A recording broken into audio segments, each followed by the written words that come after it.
Recording by Jerome Lawson. April, 2008. The Diamond Maker by H. G. Wells. Some business had detained me in Chancery Lane 9 in the evening, and thereafter, having some inkling of a headache, I was disinclined either for entertainment or further work.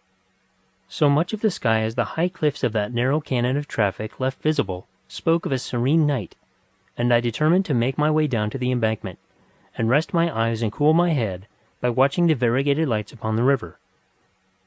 Beyond comparison, the night is the best time for this place.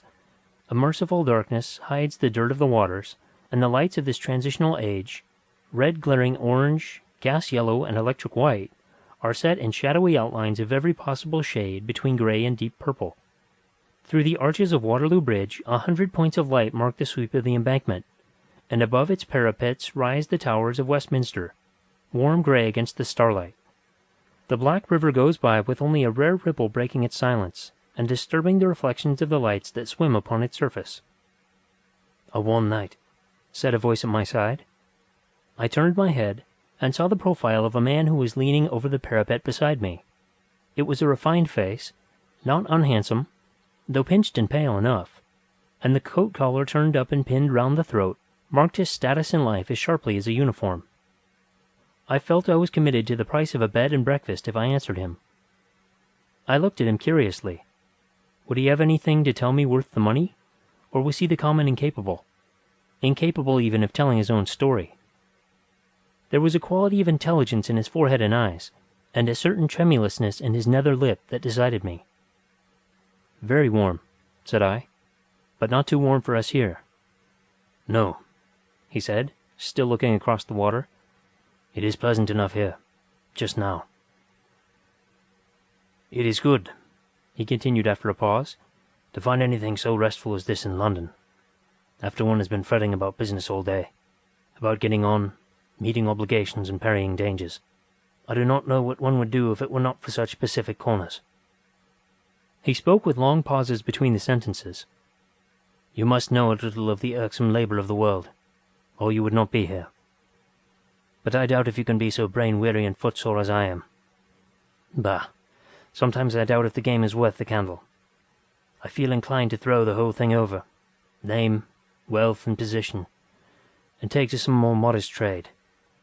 But I know if I abandoned my ambition, hardly as she uses me, I should have nothing but remorse left for the rest of my days." He became silent. I looked at him in astonishment. If ever I saw a man hopelessly hard up, it was the man in front of me. He was ragged and he was dirty, unshaven and unkempt. He looked as though he had been left in a dustbin for a week, and he was talking to me of the irksome worries of a large business. I almost laughed outright. Either he was mad, or playing a sorry jest on his own poverty. "If high aims and high positions," said I, "have their drawbacks of hard work and anxiety, they have their compensations. Influence, the power of doing good, of assisting those weaker and poorer than ourselves, and there is even a certain gratification in display." My banter under the circumstances was in very vile taste. I spoke on the spur of the contrast of his appearance and speech. I was sorry even while I was speaking. He turned a haggard but very composed face upon me. Said he, "I forgot myself. Of course you would not understand." He measured me for a moment. "No doubt it is very absurd. You will not believe me even when I tell you, so that it is fairly safe to tell you. And it will be a comfort to tell someone. I really have a big business in hand, a very big business. But there are troubles just now. The fact is, I make diamonds." "I suppose," said I, "you are out of work just at present?" "I'm sick of being disbelieved," he said impatiently, and suddenly unbuttoning his wretched coat, he pulled out a little canvas bag that was hanging by a cord round his neck. From this he produced a brown pebble. "I wonder if you know enough to know what that is." He handed it to me. Now, a year or so ago, I had occupied my leisure in taking a London science degree, so that I have a smattering of physics and mineralogy. The thing was not unlike an uncut diamond of the darker sort, though far too large, being almost as big as the top of my thumb. I took it, and saw it had the form of a regular octahedron, with the curved faces peculiar to the most precious of minerals. I took out my penknife and tried to scratch it, vainly. Leaning forward towards the gas lamp, I tried the thing on my watch glass, and scored a white line across that with the greatest ease. I looked at my interlocutor with rising curiosity. It certainly is rather like a diamond. But if so, it's a behemoth of diamonds. Where did you get it? I tell you I made it, he said. Give it back to me. He replaced it hastily and buttoned his jacket. I will sell it to you for £100, he suddenly whispered eagerly. With that, my suspicions returned. The thing might, after all, be merely a lump of that almost equally hard substance, corundum, with an accidental resemblance in shape to the diamond. Or if it was diamond, how came he by it, and why should he offer it at £100? We looked into one another's eyes. He seemed eager, but honestly eager. At that moment I believed it was a diamond he was trying to sell. Yet I am a poor man. £100 would leave a visible gap in my fortunes, and no sane man would buy a diamond by gaslight from a ragged tramp on his personal warranty only. Still, a diamond that size conjured up a vision of many thousands of pounds. Then, thought I, such a stone could scarcely exist without being mentioned in every book on gems. And again I called to mind the stories of contraband and light-fingered Kafirs at the Cape. I put the question of purchase on one side. How did you get it? Said I. I made it. I had heard something of Moissan, but I knew his artificial diamonds were very small. I shook my head. You seem to know something of this kind of thing. I will tell you a little about myself. Perhaps then you may think better of the purchase. He turned round with his back to the river, and put his hands in his pockets. He sighed. I know you will not believe me.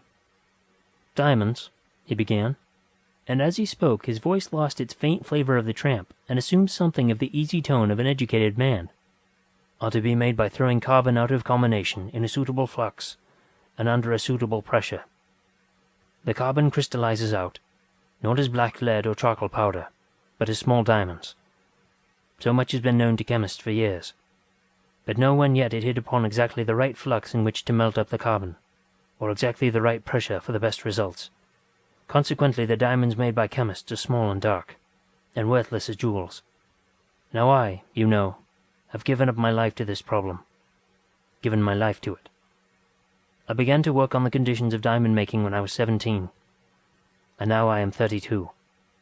It seemed to me that it might take all the thoughts and energies of a man for 10 years, or 20 years. But even if it did, the game was still worth the candle. Suppose one to have at last just hit the right trick before the secret got out, and diamonds became as common as coal. One might realize millions. Millions. He paused and looked for my sympathy. His eyes shone hungrily. To think, said he, that I am on the verge of it all, and here. I had, he proceeded, about £1,000 when I was 21, and this, I thought, eked out by a little teaching, will keep my researches going. A year or two was spent in study, at Berlin chiefly, and then I continued on my own account. The trouble was the secrecy. You see, if once I had let out what I was doing, other men might have been spurred on by my belief in the practicability of the idea, and I do not pretend to be such a genius as to have been sure of coming in first, in the case of a race for the discovery. And you see it was important that if I really meant to make a pile, people should not know it was an artificial process, and capable of turning out diamonds by the ton. So I had to work all alone. At first I had a little laboratory, but as my resources began to run out, I had to conduct my experiments in a wretched, unfurnished room in Kentish Town, where I slept at last on a straw mattress on the floor, among all my apparatus. The money simply flowed away. I grudged myself everything except scientific appliances. I tried to keep things going by a little teaching, but I am not a very good teacher, and I have no university degree, nor very much education except in chemistry. And I found I had to give a lot of time and labor for precious little money. But I got nearer and nearer the thing. 3 years ago I settled the problem of the composition of the flux, and got near the pressure by putting this flux of mine and a certain carbon composition into a closed-up gun barrel, filling up with water, sealing tightly, and heating. He paused. Rather risky, said I. Yes. It burst. and smashed all my windows and a lot of my apparatus, but I got a kind of diamond powder nonetheless. Following out the problem of getting a big pressure upon the molten mixture from which the things were to crystallize, I hit upon some researches of Daubry's at the Paris Laboratoire de Poudre et Salpetre. He exploded dynamite in a tightly screwed steel cylinder, too strong to burst, and I found he could crush rocks into a muck not unlike the South African bed in which diamonds are found. It was a tremendous strain on my resources, but I got a steel cylinder made for my purpose after his pattern. I put all my stuff and my explosives, built up a fire in my furnace, put the whole concern in, and went out for a walk. I could not help laughing at his matter-of-fact manner. Did you not think it would blow up the house? Were there other people in the place? It was in the interest of science, he said ultimately. There was a costermonger family on the floor below, a begging letter-writer in the room behind mine, and 2 flower women were upstairs. Perhaps it was a bit thoughtless, but possibly some of them were out. When I came back the thing was just where I left it, among the white-hot coals. The explosive hadn't burst the case, and then I had a problem to face. You know time is an important element in crystallization. If you hurry the process, the crystals are small. It is only by prolonged standing that they grow to any size. I resolved to let this apparatus cool for 2 years, letting the temperature go down slowly during the time. And I was now quite out of money, and with a big fire in the rent of my room, as well as my hunger to satisfy, I had scarcely a penny in the world. I can hardly tell you all the shifts I was put to while I was making the diamonds. I've sold newspapers, held horses, opened cab doors. For many weeks I addressed envelopes. I had a place as assistant to a man who owned a barrow, and used to call down one side of the road while he called down the other. Once for a week I had absolutely nothing to do, so I begged. What a week that was! One day the fire was going out, and I had eaten nothing all day, and a little chap taking his girl out gave me 6pence, to show off. Thank heaven for vanity. How the fish shops smelt! But I went and spent it all on coals, and had the furnace bright red again, and then, well, hunger makes a fool of a man. At last, 3 weeks ago, I let the fire out. I took my cylinder and unscrewed it while it was still so hot that it punished my hands, and I scraped out the crumbling lava-like mass with a chisel, and hammered it into a powder upon an iron plate, and I found 3 big diamonds and 5 small ones. As I sat on the floor hammering, my door opened, and my neighbour, the begging letter-writer, came in. He was drunk, as he usually is. "Nerkist," said he. "You're drunk," said I. "Destructive scoundrel," said he. "Go to your father," said I, meaning the father of lies. "Never you mind," said he, and gave me a cunning wink, and hiccuped, and leaning up against the door, with his other eye against the door-post, began to babble of how he had been prying in my room, and how he had gone to the police that morning, and how they had taken down everything he had to say. "'Sif I was a gentleman," said he. Then I suddenly realized I was in a hole. Either I should have to tell these police my little secret, and get the whole thing blown upon, or be lagged as an anarchist. So I went up to my neighbour and took him by the collar, and rolled him about a bit, and then I gathered up my diamonds and cleared out. The evening newspapers called my den the Kentish Town Bomb Factory, and now I cannot part with the things for love or money. If I go into respectable jewellers, they ask me to wait, and go and whisper to a clerk to fetch a policeman, and then I say I cannot wait. And I found out a receiver of stolen goods, and he simply stuck to the one I gave him, and told me to prosecute if I wanted it back. I am going about now with several £100,000 worth of diamonds round my neck, and without either food or shelter. You are the first person I have taken into my confidence. But I like your face, and I am hard driven. He looked into my eyes. It would be madness, said I, for me to buy a diamond under the circumstances. Besides, I do not carry hundreds of pounds about in my pocket. Yet I more than half believe your story. I will, if you like, do this. Come to my office tomorrow. You think I am a thief, said he keenly. You will tell the police. I am not coming into a trap. Somehow I am assured you are no thief. Here's my card. Take that anyhow. You need not come to any appointment. Come when you will. He took the card, and in earnest of my goodwill. "Think better of it and come," said I. He shook his head doubtfully. "I will pay back your half-crown with interest some day. Such interest as will amaze you," said he. "Anyhow, you will keep the secret? Don't follow me." He crossed the road and went into the darkness toward the little steps under the archway leading into Essex Street, and I let him go. And that was the last I ever saw of him. Afterwards I had 2 letters from him asking me to send banknotes, not checks, to certain addresses. I weighed the matter over, and took what I conceived to be the wisest course. Once he called upon me when I was out. My urchin described him as a very thin, dirty, and ragged man, with a dreadful cough. He left no message.